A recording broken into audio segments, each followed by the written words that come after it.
social and political movements have been at the top of the news cycle in the last year, but they are part of a long history.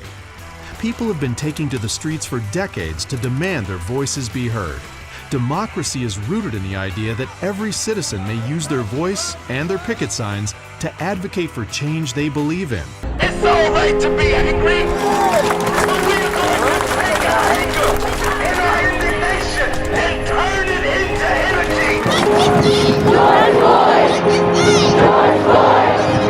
Justice! To march.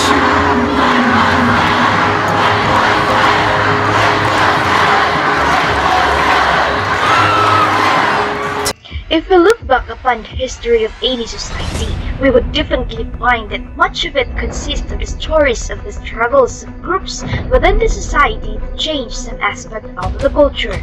This is one reason why history books are filled with the content of the movements and the terrors of revolutions. The Crusades, the Reformation, the French and American revolutions, the anti-slavery movement, the labor movement, fascism and communism.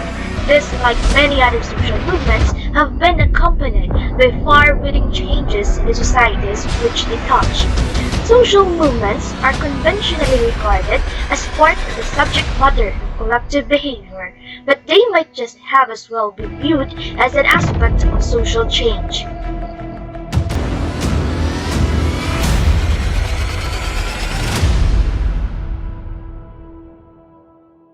So hello! The objectives of my discussion is to define social movements, to compare and contrast social movements from interest groups, and to differentiate old and new social movements. Social movements are dynamic, highly contextual phenomena. They differ in how they function and self-identify, and in the environment in which they emerge. So there is no single consensus definition of a social movement, but some proponents propose their definition. First is Mario Diane, a professor of sociology at the University of Toronto, Italy. So he said that social movements are defined as networks of informal interactions between a plurality of individuals, groups, organizations engaged in political or cultural conflicts on the basis of shared collective identity. Another is Sidney Taro, an emeritus professor of political science. He defines social movement as collective challenges by people with common purposes and solidarity and sustained interaction with elites, opponents, and authorities. Next, by Charles Tilly. He is an American sociologist, political scientist, and historian who wrote on relationship between politics and society. He defines social movement as a series of contentious performances, displays, and campaigns by which ordinary people make collective claims on others. Social movements are a major vehicle for ordinary people's participation in public politics. Now, given all the definitions presented, we can now say that social movements are a type of group action. They are large, sometimes informal, groupings of individuals or organizations which focus on specific political or social issues. In other words, they carry out, resist, or undo a social change. Now, how the social movement differs from interest groups, or what are their similarities as well? So, social movements and interest groups are both forms of political participation, and they both express demands to decision makers. On the other hand, its approach and practices differ from each other, because decision-making of movements is more informal and flexible, while interest groups usually follow a structure. They also differ in regards to the resources they draw upon. Social movement scholars suggest that social movements rely on committed adherents and participants, while interest groups rely on expertise, money, information, and access to decision makers as their main type of resources to pursue their goals.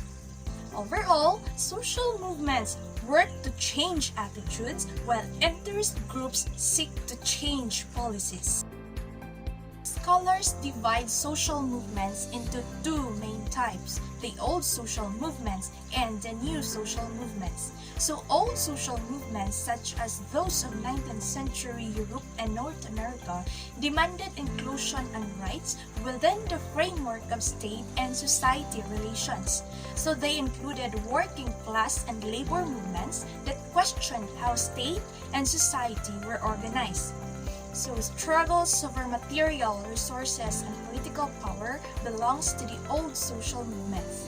And the noteworthy theorists included Karl Marx and his theory of class conflicts and Antonio Gramsci and his theory of cultural hegemony. New social movements, on the other hand, emerged in the 1960s and 70s out of the crisis of modernity and focus on struggles over symbolic, informational, and cultural resources and rights to specificity and difference. They focus on issues including human rights, such as feminist and women's and LGBT movements, and those against racial and ethnic discrimination, the environment, and peace. So the struggles is over more emergent issues including identity and cultural and symbolic issues falls into the new social movements. So now let's review the important concepts of my report. So social movements are dynamic and may assume a different form, agenda, or constituency over time. So analysis of a social movement needs to be precise about the period being examined. And the old social movements included working class and labor movement that questioned how state and society were organized. The new social movements emerged in the 1960s and 70s out of the crisis of modernity and focused on struggles over symbolic, informational, and cultural resources and rights to specificity and difference. And that ends my report. Thank you for sparing your time listening. God bless and keep safe, everyone.